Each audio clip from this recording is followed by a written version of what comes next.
Porthmadog, YouTube. Please ignore the fact that it took me 6 months to get around to actually editing this video. Okay? Okay.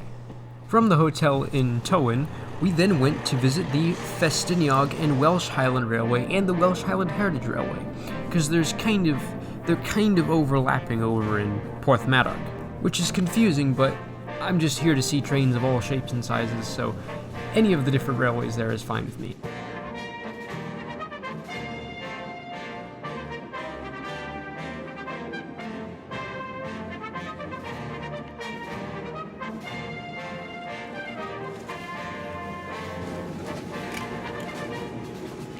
Green, Tal Sard 9, it's Llanfecwyn. Please ensure you tell the conductor. In Porthmadog, the first preserved railway we went to was the Welsh Highland Heritage Railway, which is distinctly different from the Welsh Highland Railway. They're different. So the Welsh Highland Heritage Railway was closer to the station we got off at, and there was a restored World War II era Jeep parked outside. It was just somebody's day car. They weren't, like, showing it off as a museum piece, it was just somebody's car, which was quite cool. The Welsh Highland Heritage Railway had a very interesting gift shop, which had quite a number of roundhouse live steam engines on display. I had a look at one of their kits and trams, and it was a pretty neat little model. I obviously couldn't afford it, otherwise I would have taken it home with me. Anyways, we boarded one of their passenger trains, which was headed up by a narrow-gauge diesel locomotive built by the Hunslet Locomotive Works for use on the London Underground's Jubilee line. Interestingly, it was not built with a cab, but several of these are preserved, and all of them have different cabs on top. The train itself was a very interesting mix of new and old. The locomotive at the front was from 1994-ish, and most of the carriages are replicas of those used originally on the different narrow gauge railways that were in Porthmadog. The carriage that I picked to ride in was from the North Welsh Narrow Gauge Railway, and would have been pulled by engines like Beth Gellert and Snowdon Ranger. Now, sure, this isn't a historically accurate train or whatever, but considering it's a heritage railway and it is just for fun, I really did quite enjoy it, even though it was a diesel. It was something a bit different. Now, Emma, the little diesel locomotive, wasn't exactly the fast train that we rode in the UK, but it was pretty nice. There was a little dog riding with us, and I think if it made the dog happy, it made me happy too.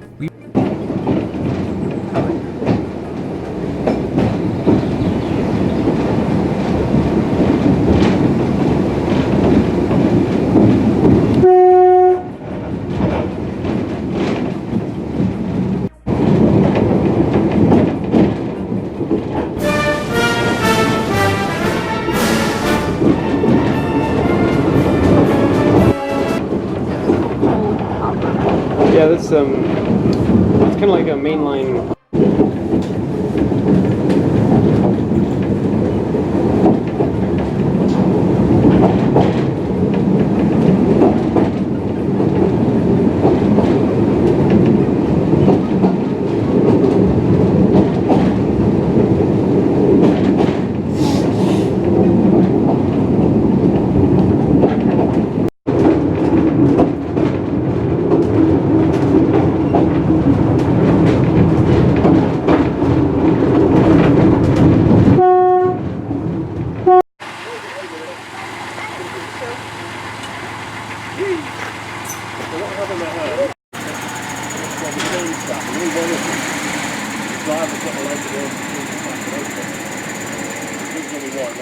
We reached the end of the line in record time, and we had a little demonstration of the type of block signaling that they use on these narrow gauge railways, wherein they use a token that also activates the points.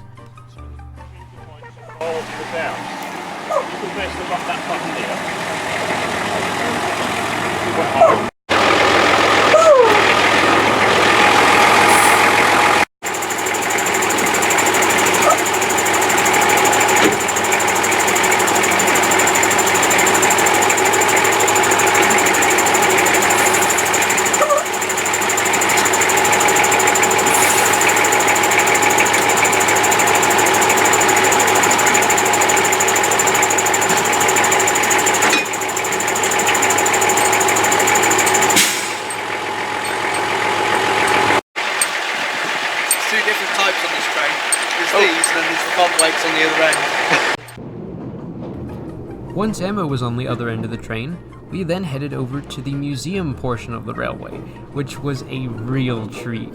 In here are a whole collection of unusual little narrow-gauge industrial locomotives that I find particularly appealing. Although strangely, the exact particular weekend that I went, Russell wasn't in the museum because Russell was running on the Welsh Highland Railway, although I didn't get to see it. Oh well, they still had some other fun locomotives to look at. I think it's a Kerr Stewart. Could be a Bagnall. Yeah.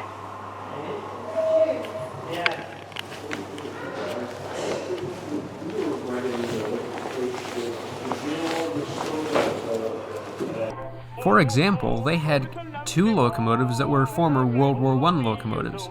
This one is a Baggerly, it's a little petrol-driven thing. And then they also had a very early version of the Simplex rail motor. And the Simplex's driver has very nice makeup on. I very much admire him. They also had a more modern Simplex that was from the 1960s, and it has almost the exact same design.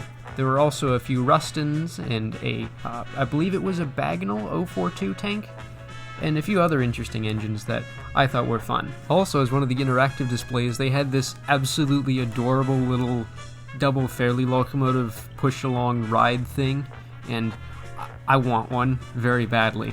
This is my ideal office chair, the ultimate gamer seat. In addition to locomotives, they had a lot of narrow-gauge carriages. Some of these are replicas, some of these are originals, and the one that I found the most interesting was probably this horse truck. Originally, on a lot of the slate railways, such as the Festiniog, the entire railway was built on a slight gradient. Wagons that were loaded up at the quarry, at the top of the gradient, would roll down via gravity, and then the empty wagons would need to be pulled up by people or horses. And to save time, they had these horse trucks so that the horses that hauled the wagons up could ride in the train to go back down.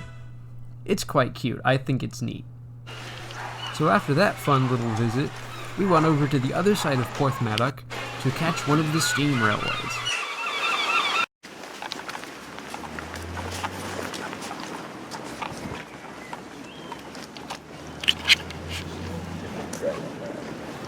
Big train for the size of the truck, isn't it? Yeah, it's about as big.